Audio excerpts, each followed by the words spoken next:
Walker, two participants in the sit-in movement. Before we had our break, Mr. Patton, you were talking about the philosophy in a real sense of the sit-in movement and et cetera. But let's talk about your first sit-in, some of the experiences that you had in dealing with that. Well, my first sit-in was that it was very calm. As a matter of fact, it did not make the front page.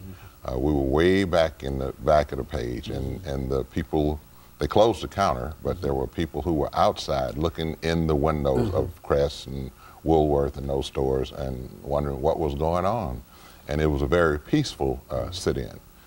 I was also a part of what we called then the aristocratic bands, the A&I Marching 100. So I would imagine that there were times when I was not able to sit in simply because of band rehearsals going out of town. But everything was orderly. And we had a very excellent teacher and teachers, not just Lawson, but Kelly Miller Smith played a great and a very important role in the sit-ins.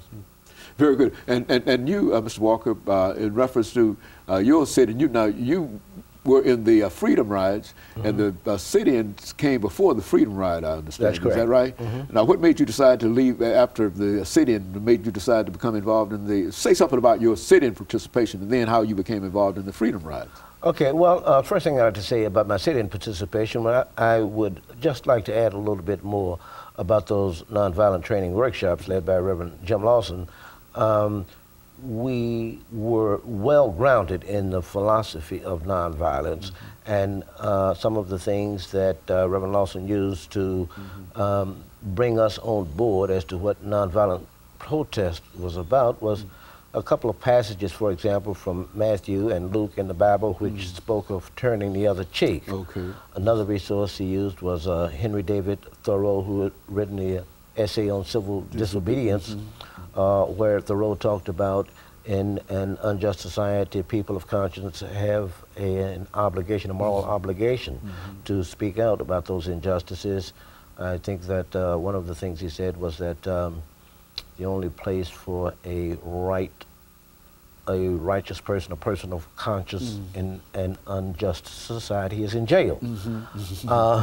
So that was kind of the background. And he also talked a great deal about Gandhi and how Gandhi had used nonviolence. And one of the things that, just to give you an idea about Gandhi's philosophy, is that Gandhi had said at one time that an eye for an eye can end up making the whole world blind. So we were well grounded in a theory of nonviolence, and I think that thorough schooling about nonviolence accounted for the fact that nobody in any of the demonstrations ever retaliated violence with violence. So that's credit to how really speaks well of what was going on, especially when you think about the nature of violence. And you can probably tell us, Mr. Patton, about the nature of some of the violence that you met during this movement. Well, actually, I did not meet any violence at all. You got put in jail in the Freedom Rides. I was not put in jail in Nashville. No, but on the Freedom Rides. The Freedom Rides, I was in jail, yes. Well, talk about some of the violence you experienced on the Freedom Rides. Well, actually, first of all, I think we need to let the audience know that when CORE, the word has been used, abandoned the Freedom Ride because of what happened in Anniston, Alabama, the burning of the bus, and in Birmingham when they beat the riders that were on the bus, and CORE flew into New Orleans, and then